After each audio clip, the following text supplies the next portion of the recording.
Hello, everybody. Welcome to another episode of the Living in Fullness podcast. I am your host, Naki Hlomayi. If you don't know yet about our episodes and our podcast, we believe so much in holistic growth, and we always try to bring you people that will help you to grow in different aspects of your life. And today, I'm seated with somebody who will help you to grow in your career, in your leadership skills. You want to be a chartered accountant, you want to be a certified internal auditor, just different aspects of your career, leadership roles as well. I have with me Julius Mojapelo. Hi, Julius. Hi, Naki. How are you? I'm good. Thanks for having me. Thank you for coming through. Need I say that Julius carries so many titles? He's a chartered accountant, he's a registered auditor, he's a certified internal auditor. He has had an extensive career journey. He's held positions of CEO in the Eastern Institute of Internal Auditors. He's been a chairperson. What else don't you do, Julius? Yeah, I don't know. I think I need to slow down, which I have tried. So yeah, it's a lot, but our careers dictate that we do a little bit more. Yeah, but I also think you enjoy working. Yes, I do. I think becoming a CA does make you want to work harder than you should. You think it's the title? No, it's the journey to becoming one. Yeah. You work so hard that you spend the rest of your life trying to stop. Yeah. You are in for a treat. Welcome to the Living in Fullness podcast with Naki. Yeah, I agree with you. And when you stop, you feel like you're sick. Yeah, and it feels like you're actually not living your purpose. Yes. So you have been programmed to work a little harder than the average citizen. And when you slow down, you feel guilty. Actually. Yeah. So it just takes some time to get used to accepting that resting is fine. Yes, I'm getting to learn that. But before we get straight into the episode, we've got some icebreakers with you. Are you ready? Shoot. Okay, the first one. If you had the opportunity to sit with somebody you've never met and have dinner with them, who would it be and why?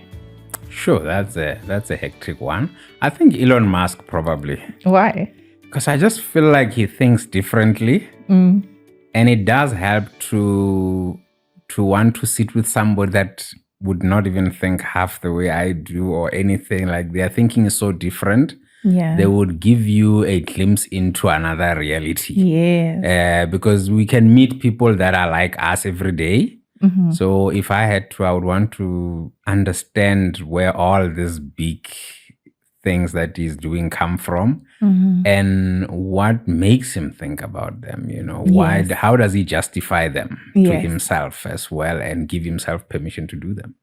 Yeah, I love it. People that challenge your thinking, right? I think I always enjoy when I get into conversation with people that challenge the way I think, because when we believe the same thing, I mean, the conversation would be great, but I don't think I come off a different person. Yeah. Now, the next one, if you were to stop, if we're looking at your personality and character traits, if you were to stop something today, what would it be? If you were to start and if you were to do something forever in your personality traits, what would you pick for those three? Sure, stop. Yeah, I think probably stop is procrastination. Sure, I procrastinate a lot. I usually tell people I'm lazy. They don't believe me. I don't believe it. But I sleep when I'm not supposed to. And I do things very last minute. And maybe my improved efficiency does not help because usually I deliver. And that is not good. I need to get out of it because that small time where pressure kicks in is not good. I think I can do with giving myself a little bit more time. I am working on it. The other one you had said, continue. Continue doing, I think, is believing in people. Yeah. Because I truly believe in people's abilities to be the best version of themselves.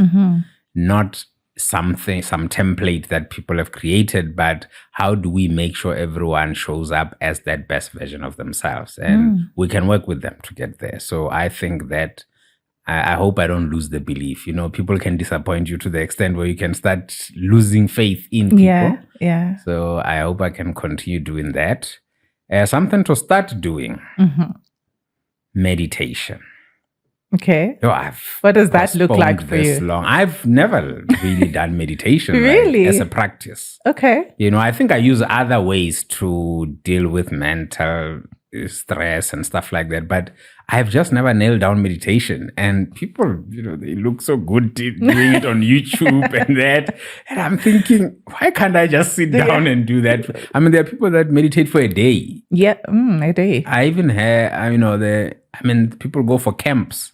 Oof. For meditation for 10 days. Imagine every day you wake up and you're meditating. You meditate. So I think that's if there is something I can start, it's definitely meditation. Yeah, that would be a good challenge for me too, because my mind is always processing and thinking. So it will feel like a punishment for a few days. I close my eyes for 2 minutes. Thinking. I'm gone. And 30 seconds later, I come, oh, shucks, you're supposed to be quiet. That's the thing. But another aspect that you've mentioned that I'm starting to see as a trait that most successful people have in their careers is procrastination.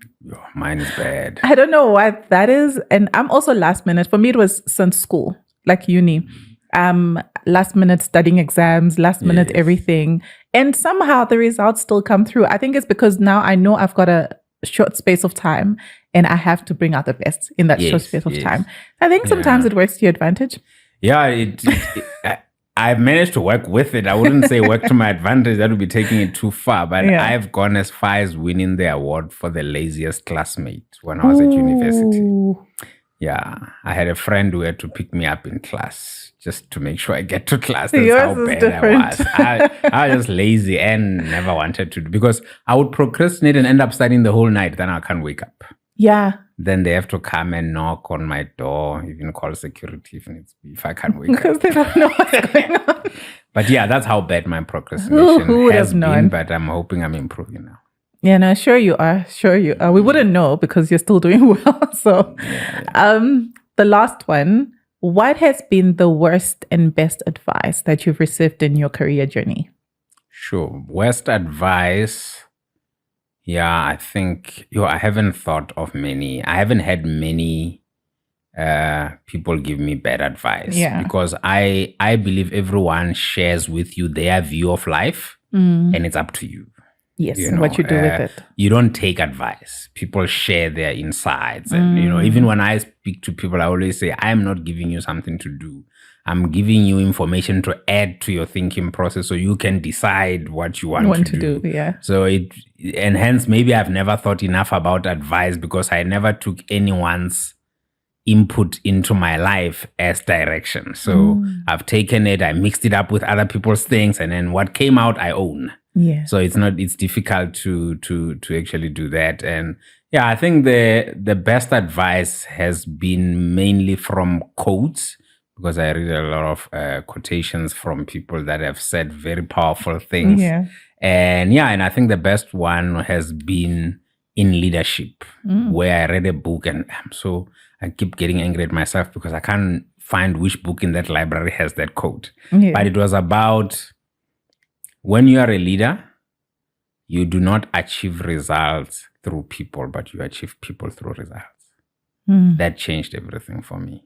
Because I had always worried that as a leader, you must deliver results. Yeah. And you have to push these people. You have to make them deliver what you want. And that saying for me, it was like a paradigm shift where you start realizing that, oh, actually, I'm here about them. Yes. So as from that point, when I look at people that work with me and within my projects, I ask myself, how can I use this project to achieve them?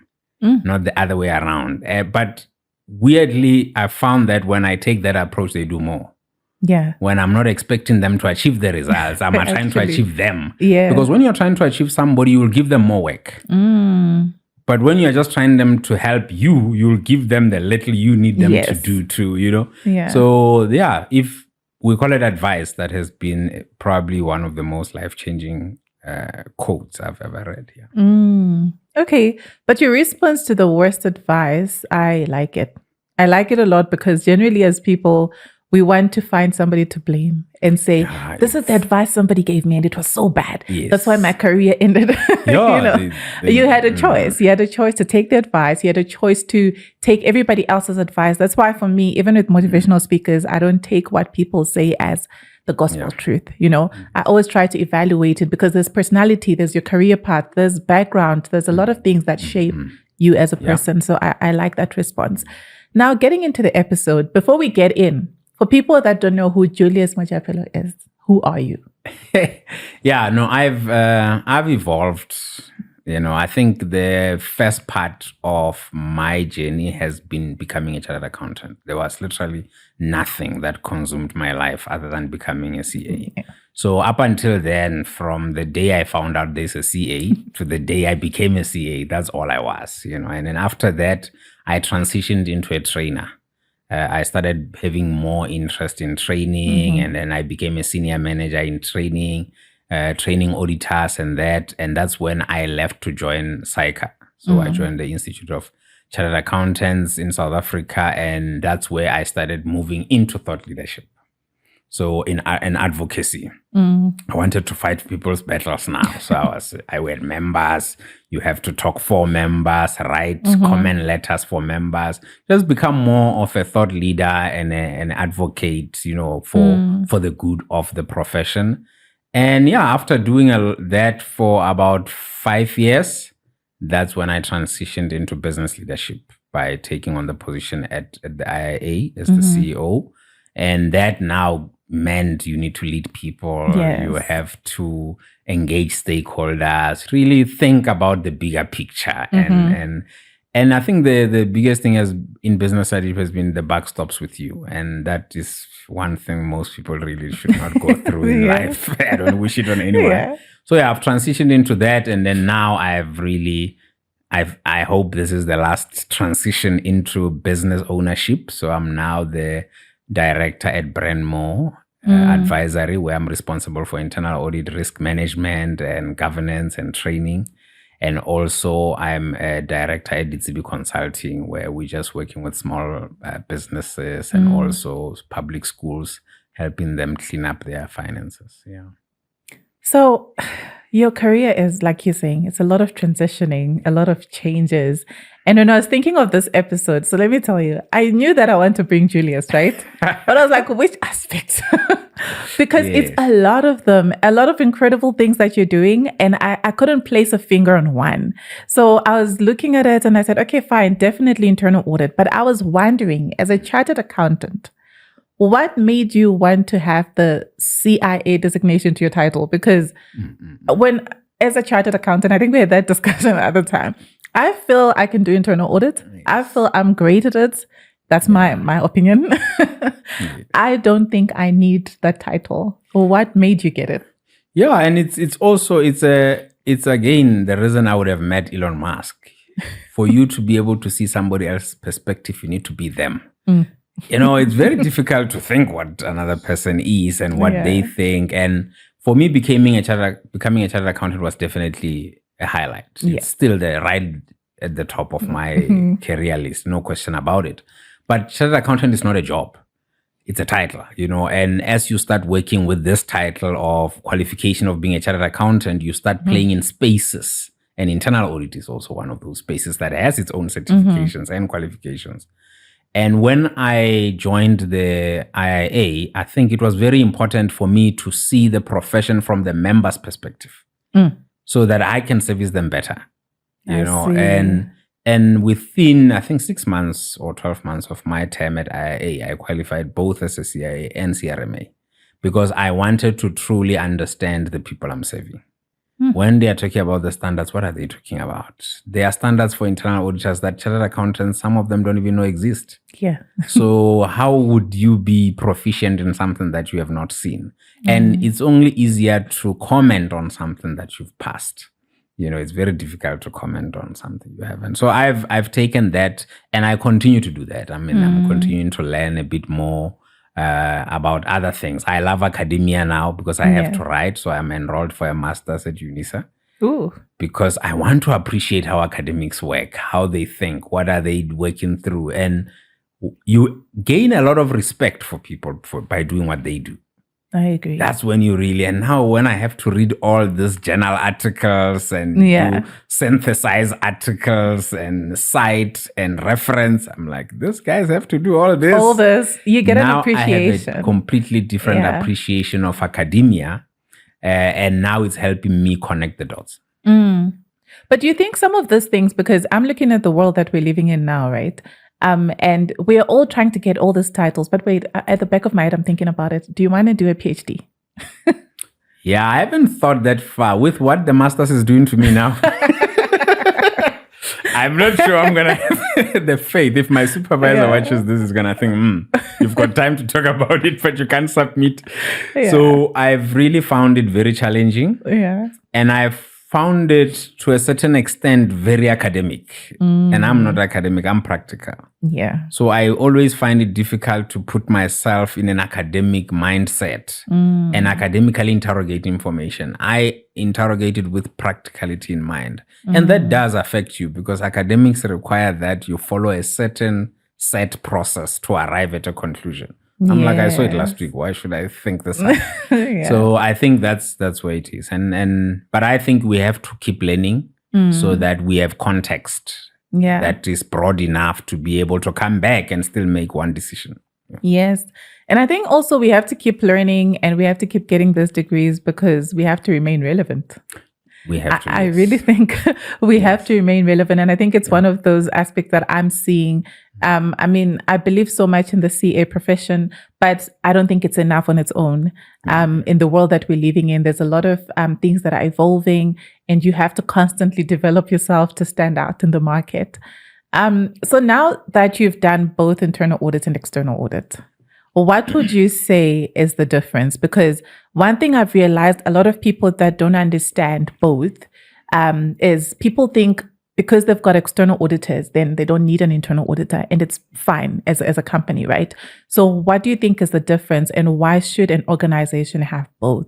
Yes, and that is something I spend a lot of time thinking about before I joined the Institute of Internal Auditors, and even after I joined, because one of the pushbacks that I found when I joined the institute was, why are you hiring a chartered accountant to run an Institute of Internal Auditors? And I agreed and I understood where they are coming from. And I had to take time to understand it. And one of the things that I can quickly clarify is that, external audit, I used an analogy of a traffic cop. When you have a traffic cop, they stop you and they check your car. Mostly they'll just check your license, your disc, and that's it. That's external audit. External audit comes once a year. Check a few things, use a big materiality number, and check on the surface, materially do you comply? Yeah. So their frame of reference is a framework called International Financial Reporting Standards in respective of the size of the organization, whether it's IFRS for SMEs or that. So that is the frame of reference for external audit. We work from that framework. Yes. Internal audit works from the strategy. Their document that they must hold is the strategy. Internal audit looks at what is the risk that you want to achieve the strategy. Yes. And what have you done to mitigate that risk? And you write what you did. And then they give you assurance that what you wrote down, you are doing. Correct. So if your strategy says we are going to produce, there's gross sales in this fashion, and you're going to give them steps that you've put in place to achieve that sales, we are going to come in as internal auditors and say to you, these steps are not working. Yes. Or they are not best practice steps. Other companies are doing better steps. These steps you're doing are 1956 steps. Yeah. They are new steps that you're not supposed to do. So I find that, to me, a business owner needs both desperately because they need funding from the capital markets and from outside funders. So they need the external audit reports so that they can convince those that need to put money in the business to say, put money in the business. But I need to succeed as a business owner. Yes. So I need somebody to give me assurance that all the steps I've put in place to achieve my objective because if I don't achieve my objectives, eventually I won't even be able to convince the external people to give me money. So their value is so huge. It's unfortunate that our legislation only recognizes external audit in South Africa. I think I have mentioned this before. Our Companies Act mentions internal audit once. Can you believe it? Our whole Companies Act, only once, and this is in a section for audit committees, where they are saying audit committee must look So at they have work. to. It's the, yeah, if there's one thing I would want to see fixed in Is my that. time in the career is that the Companies Act should follow suit with the PFMA and MFMA and have a full section for internal audit. I agree with you. And I think that's because internal audit is coming to look at your operations and your internal controls, right? Yeah. And to make sure that you're meeting your objectives. Yes. That includes financial objectives, right? Exactly. That the external auditors are actually coming to look at. Yes. So you then need both. But what size of organization needs to have internal auditors? Because I'm thinking if I just started and, I have maybe 5 employees, do I need to have an internal audit department? Yeah, I always like that question. It gives me another analogy then of internal audit. So I said external audit is like a traffic cop. Internal audit is like your dashboard in your car. So we can start saying which size of car needs a dashboard. So if there's a car that can go without a warning light for petrol or anything, if there isn't a car that we can allow to go around without indicators and stuff like, then there is no type of business that can go around without internal audit. It doesn't matter at what scale, because it doesn't mean you have to have a fully fledged. There are different ways to capacitate internal audit. There is core sourcing, outsourcing, all those things that you can do. But I think at a minimum, you really need a proper risk management function, and then just have somebody to assure that those things you said you're going to do. Because we know how many things we say we're going to do and we don't do. And at a personal level. Yes. So imagine at an organizational level when there are 40 people with their issues. It's worse. So if you said to a finance person, please make sure that every time you buy, you do a value for money test. They might just wake up one day and not feel like doing it. So how do you, and now, to whom is a value for money test more important, a big company or a small one? A small one, because the big company has got extra fat in their budget. If they make a mistake on one purchase, it's okay. Yes. Now, if a small business, every mistake can Counts. actually close you down. So who needs internal audit more? Probably the smaller business. Exactly. Yeah, I totally agree with the fact that there's different ways, right? You can get, you can co-source, you can outsource, you can have one in your own company. Yes, exactly. And that's, again, if you're established and you can afford to have one. So now if I'm looking at internal auditing, right, there is different types of internal audit from my understanding. What would you say are those different types, and how does the organization get to pick and drop what they need to do? Risk drives internal audit. So the organization, again, from a risk point of view, saying, what is the risk that you will not achieve your strategy? That should always be the starting point. And let's open a book and write the 10 risks. Based on those 10 risks, then we can dictate the work of internal audit. So internal audit doesn't have to do everything. Unlike external audit, they don't come with their own audit program and tell you, we're going to audit this section, whether you like it or not. No. Yeah. They are going to sit with you and say, your creditors, Forex is your biggest risk. Let's make sure that we give you assurance that your controls there. So you might actually end up having 2 engagements in a year for internal audit. That's all. Because that might only be the only 2 high risk areas that you need assurance on. The rest of them, we can just have a discussion on them. Yes. So internal audit is that flexible. It's not one where we're saying you have to do this 14 processes or 40. No, it's based on the risk. So we do a lot of investment in the risk management assessment part. And based on those risks, we can prioritize and say, for the purpose of this business, in terms of our ability to achieve the strategy, prioritize the following 3 areas so that we can get assurance that our processes to address this risk are working. Because if we don't have that assurance and that risk materializes, yes, the company is gone. It's and done. We've seen companies going. Yeah. That's the thing, That's true. Yeah. Internal audit is risk-based. So it really depends on those risks, as you're saying. Now, I've been on audits, okay? I'm not going to point fingers, but I've been on audits because I work for a consulting firm, right? So that outsources or co-source. And you see that the clients had an audit plan. They knew which departments are going to be audited right in the beginning. You get there, the departments are not ready, or management is not even happy that you're there because management thinks auditors are there to pick out the bad things, right? Now, as an internal auditor, how do you appear to management and make them understand that you're actually here to help them achieve their financial objectives? You're not trying to point things out to show them that they're not doing their job. Yeah, it's an unfortunate situation, but it's the reality of audit in itself, whether internal or external, that we're not the most liked people when we get into an organization. And I've been on both sides. I know I don't like auditors. And I think the worst thing that you can do as an auditor is the inability to communicate. If there is one skill that auditors have to master, is communication. So I've coined it advanced communication skills, described by an ability to be able to tell somebody to go to hell in such a way that they'll look forward to the trip. Ooh. That's advanced communication. And that's exactly what it is, because that's what you are going to do to the organization. Basically. You are going to really tell them, imagine if the... If people came and told you what you don't like about yourself, we will, at a personal level, we're not happy. We don't like it when people tell. So at a corporate level, people's bonuses are on the line. People's jobs are on the line. So you can understand that they are also under pressure. So I think the communication skills is very important.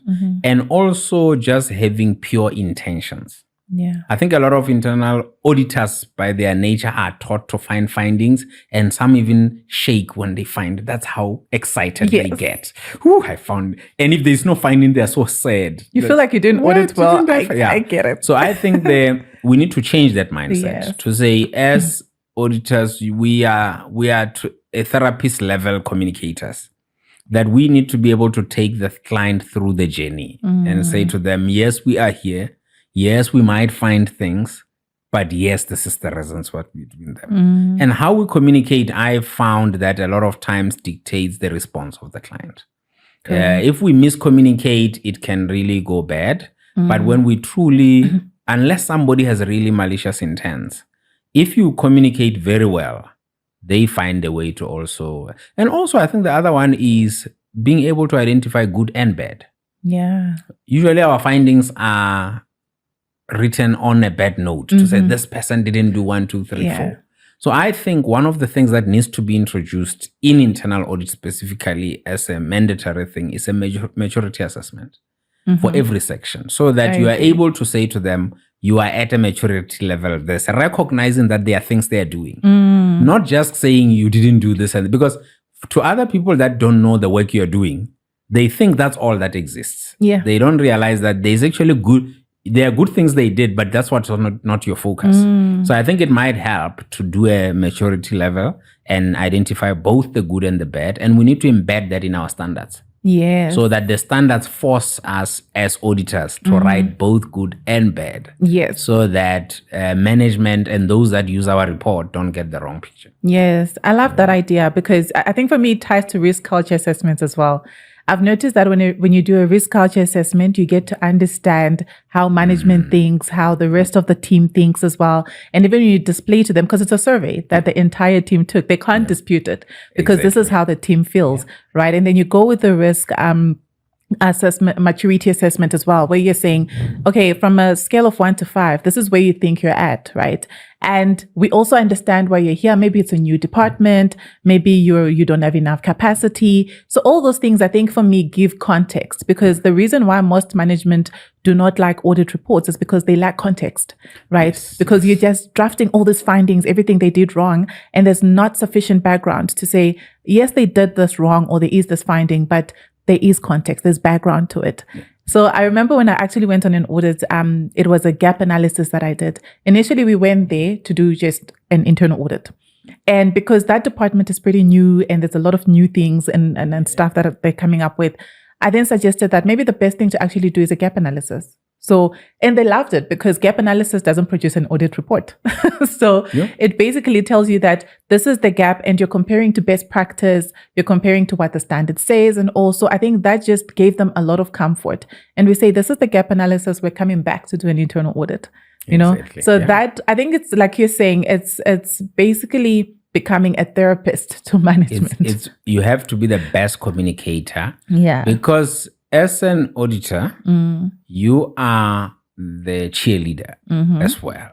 So you need to be able to give management the kudos to go ahead, keep doing what they are doing. You want them to succeed. So if you're only raising negative things, which part are you then giving them that affirmation that the right things must continue? We have to list those right things that are continuing. I mean, even in normal best practice for giving people feedback, there's a sandwich method. Good, bad, good. But now auditors don't care. They just we're here to tell you what you did wrong. They get out and they go celebrate. Yes, that's true. No, it's really great that you're bringing, and which moves me to my next question. I think you've partly answered it. What to you makes a great internal auditor? Yeah, number one is you must know your stuff. Yes. I think the first thing I always appreciate about an internal auditor is knowing more than your client. You have no choice. You have to do whatever you need to do to know more than your client. Yeah. You have to be more experienced than your client.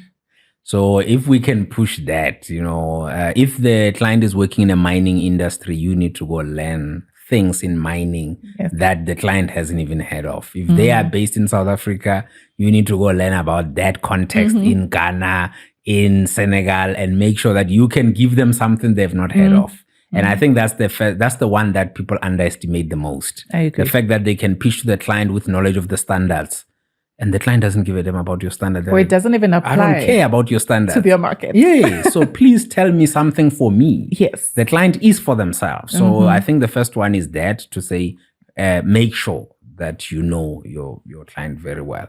I think the second one is you need to be efficient. Efficiency is, I've come to appreciate a concept called half man, half machine. That means for my purpose, I want to make sure that half of my activities are automated. Half of what I do as a person, and I found that a lot of auditors want to be celebrated for taking longer to do things they should have done in half a day. They type very slow. They don't know Excel. They don't use AI. There's so much they don't do. And they want the client to be okay with that. And I think as an auditor, you need to be very fast because you need to work at the speed that the client is expecting. Sometimes we just take too long. And if recommendations come too late, they're as good as, they're useless. So we need to be very, and then definitely communication. We've talked about it and I cannot reemphasize it more. I think auditors need to be advanced in writing emails, in making presentations, in talking, in networking, in any form of communication you can think of, in body language, because the client, when you get in, they've already decided whether this is going to be they a want good to meet. listen to you or Exactly. So don't get in there. I mean, imagine we have to do fraud questionnaires. You can't get in there and then you look like you're an inspector that's going to scare the client. You're not going to get anything out of them. Yeah. So, how do you know if somebody's lying to you? Those kind of things, using gestures, all those things. So I think if there's one skill we need to hone completely as auditors, given the kind of work we do, is definitely communication. No, I agree with you. So you say the first one is know your stuff, right? Be efficient and be a good communicator, right? Which is quite great. I love the efficiency one. I'm that person who I do not like monotonous work. I do not like it so much that I learned how to create models. I learned how to use Excel efficiently because I do not like sitting down and doing nothing but copy paste. So it's a really celebrated good skill. for being slow. That they're working overtime. They're working some of this work can be finished in 2 hours. I agree. Yeah. So and then somebody takes a week. Yes. So I think in that case we can't blame the client. We have the responsibility to be better and always be ahead of the industry in terms of our efficiencies. But I mean, just now out of interest, Julius, you're a great speaker. You've grown your networks, right? What 3 things can you give us? Someone who's looking at you right now and says, how can I be a Julius? Like, how can I become this great speaker? How can I grow my networks? Julius has 56,000 people that follow him on LinkedIn. What are some of the things that you've done to be that person? What principles have you lived by? The change happened when I read 7 Habits of Highly Effective People. And habit 7, sharpen the saw. I think that changed everything because it meant that for me, every time I wake up and work without learning first, I'm using a blunt saw. I mean, how many times do we just wake up and work? And then before you know it, the month is finished. You haven't read a book. You haven't watched a video to improve yourself. You haven't done anything. And I mean, anything between 15 to 30 minutes every day before you start working will change your life. And I have done this probably for over 15 years now. You know, there was a year where I think I read about 15 to 20 books in one year. You know, and I was very deliberate. I'm not as deliberate anymore for other problems. But I found other ways of learning. You know, my phone is linked to an audio book. You know, I carry a book in my bag in case I'm stuck somewhere and I don't feel like opening my phone, but I need to read. And, you know, I learn touch typing. I taught myself how to type. So yeah, at some point I was typing like 20 words per minute. Now I'm at least closing 50 per minute. Wow. So that has changed my life completely. So you can see it's very small things, nothing spectacular, but I write much faster. My thinking is fast. And when I hear of things, I learn them immediately. So, but the key is not even what to learn. Can you sharpen your saw every day? That's all. Yeah. Before you start working, before you start cutting that tree, can you take between 15 and 30 minutes and sharpen the saw? And that would make sure that that tree goes down much quicker. Because the reason you are taking longer might just be because you haven't sharpened the saw.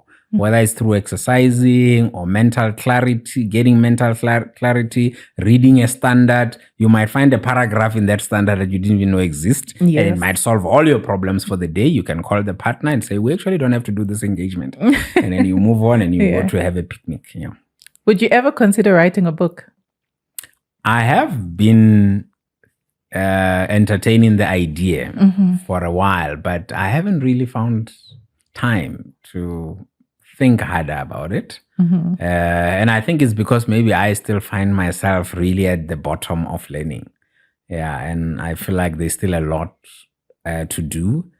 And I've, I think it was Henry Ford who said, you can't build a reputation from what you are still going to do.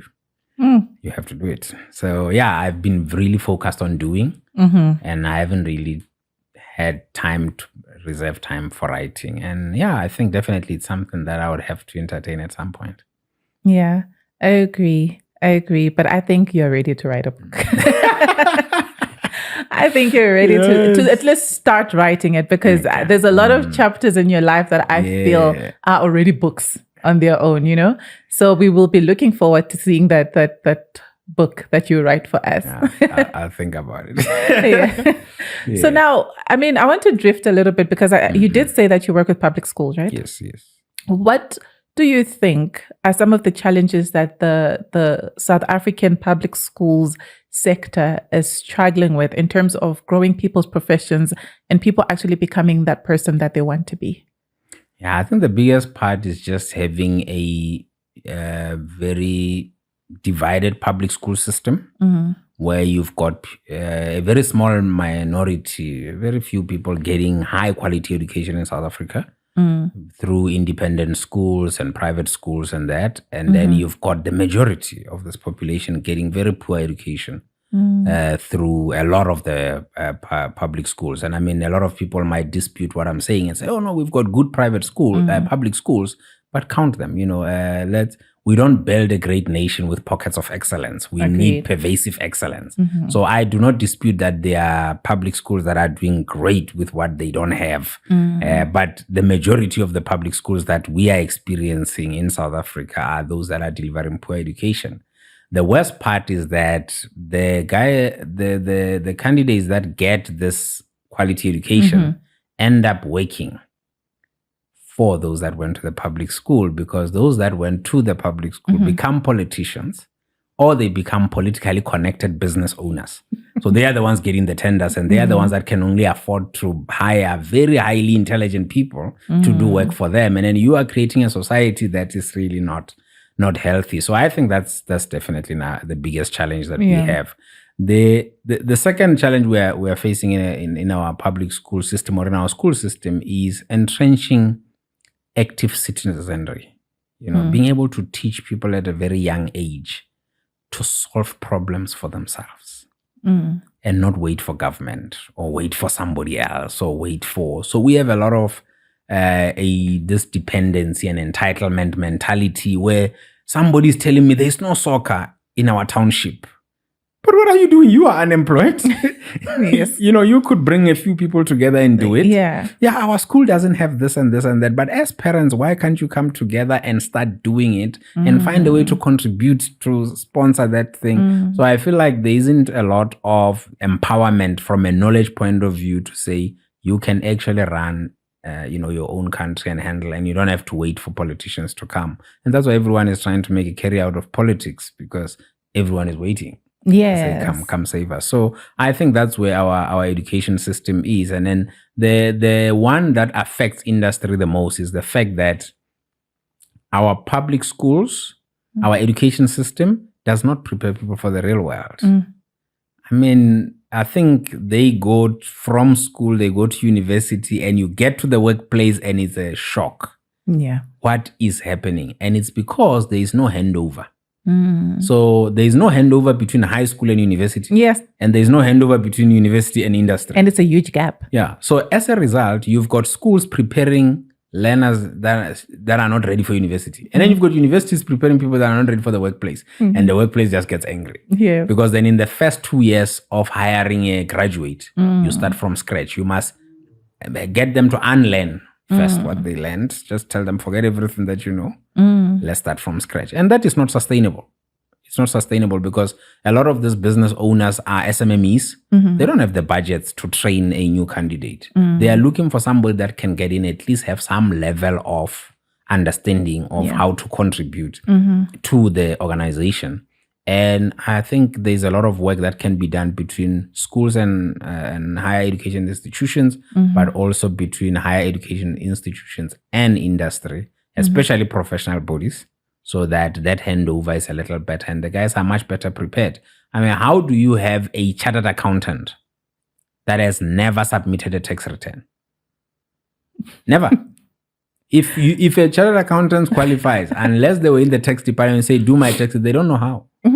If you say, do my books, they don't know how. I get it. They've never done it. Yeah. They've read financial statements, but they don't know how they move from a receipt or a payment on the bank statement right into the financial statements and what intricacies happen in the middle. So now you have this highly knowledgeable person that gets to the client and doesn't know what they're asking for.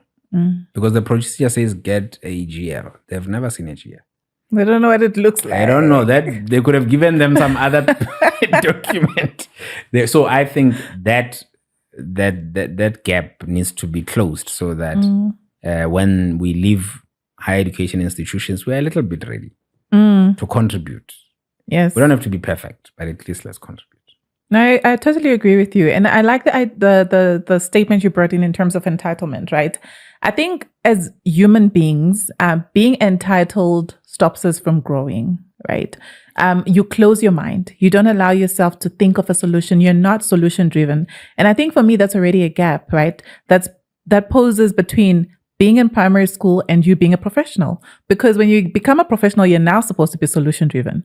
You can no longer blame anybody else. The blame game is no longer there, It's now you. It's now results. It's results driven. It's solution driven. It's you bringing in ideas. And that's what makes you stand out. So I think the entitlement bit has to move away. I mean, there's obviously certain things that are certainly affecting people that they have no control over.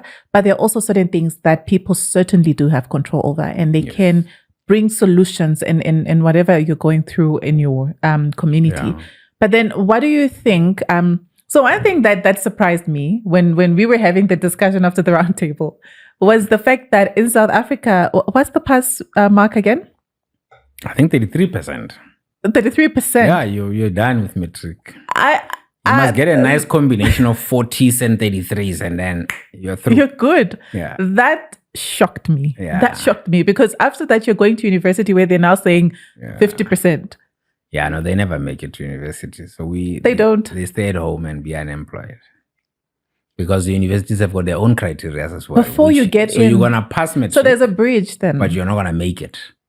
And where do you go? You go to our TVET colleges. Ah. Yeah, you can understand what the TVET colleges never have to deal with. Yeah, so it's a little... Yeah, I think our exit levels at basic education is very worrying. I think the government has got their reasons for agreeing to something like that. But practically looking at it on the ground, I just feel like we've got a lot of people that are unemployed with matric, which just makes them more angry. I think when you're unemployed without matric, they're saying, I have matric. You're like, I passed. I'm not supposed to be employed. But if you've passed and you've got the certificate, I get you. And no one mentions the percentages. They just, I finished matric and we're still unemployed. So I think it gives people an entitlement to complain, and it really lowers the bar for matriculants. Because now companies just say you must have matric. Now you've got 4,000 people that have applied for the job, and you've got 60% and 70% in matric. And now you've got this long list of other people. So it's quite sad. But also I think maybe this reduction is made worse by the fact that in our public school system especially, the focus is still only on academics. I think it would have helped if it was supplemented by a focus on the other intelligence that a person has. So that even if I leave with 33%, but I'm living there as a recording musician. Yes.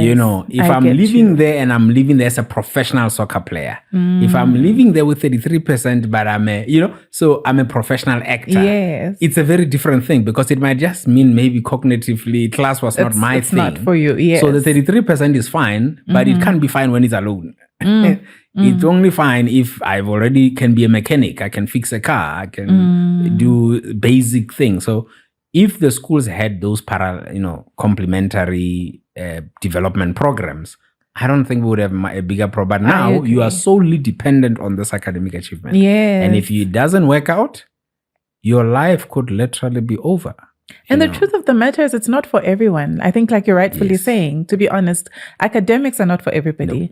No. I know growing up, you grow up in a family, you're told you should be an accountant, you should be a doctor, you should be a lawyer.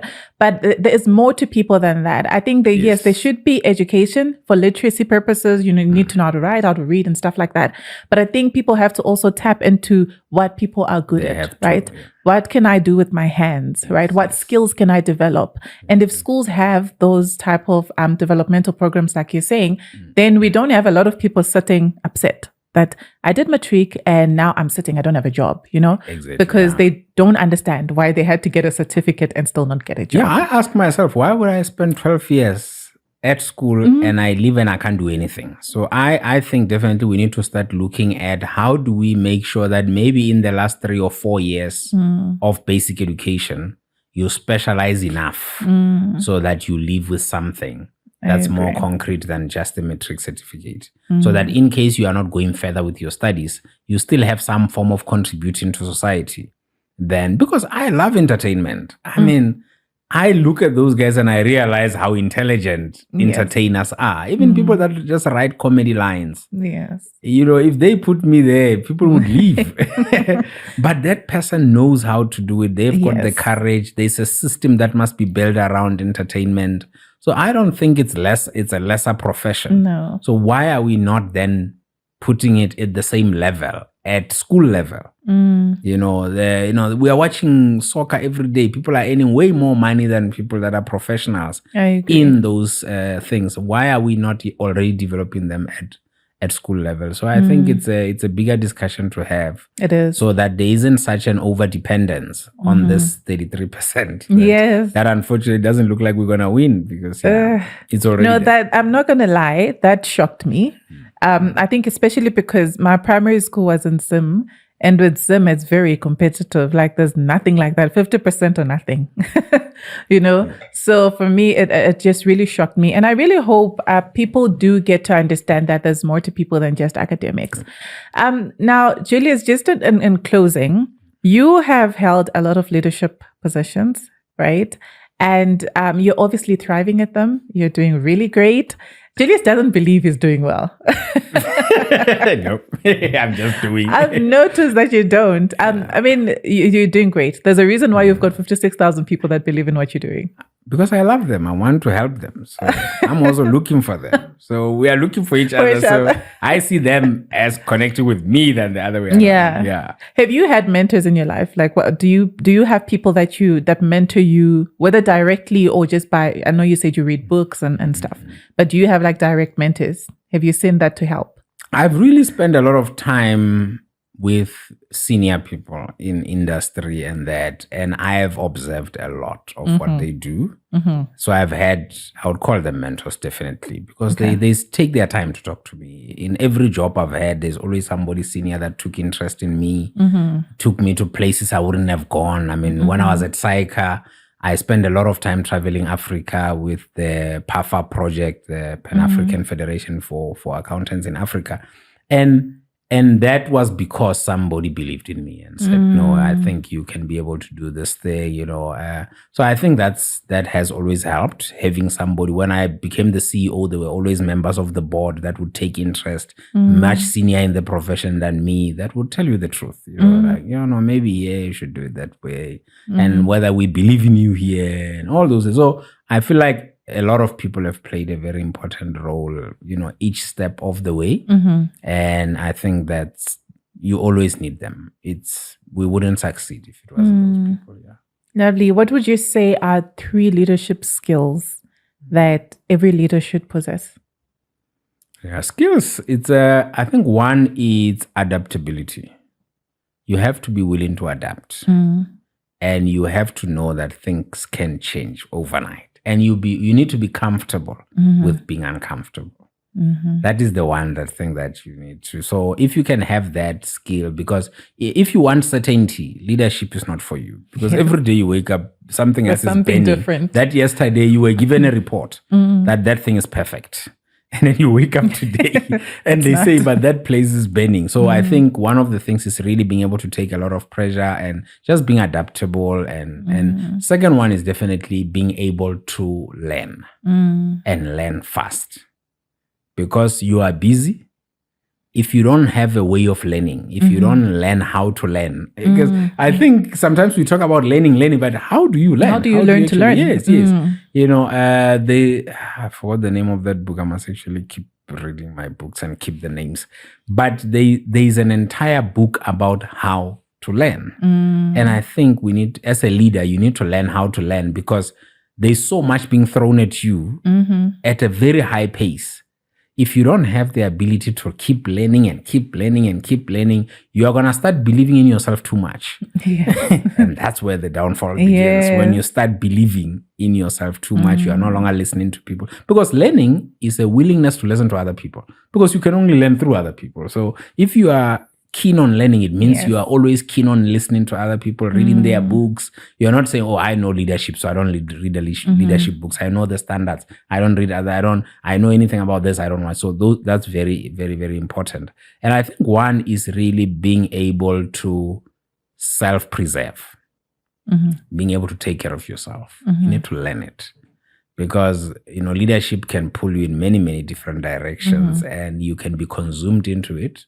So how do you allow yourself to unplug and then do something good for yourself, and so that you can come back and be able to give? Because like they say, you can't pour from an empty cup. Yes, I agree. You can't.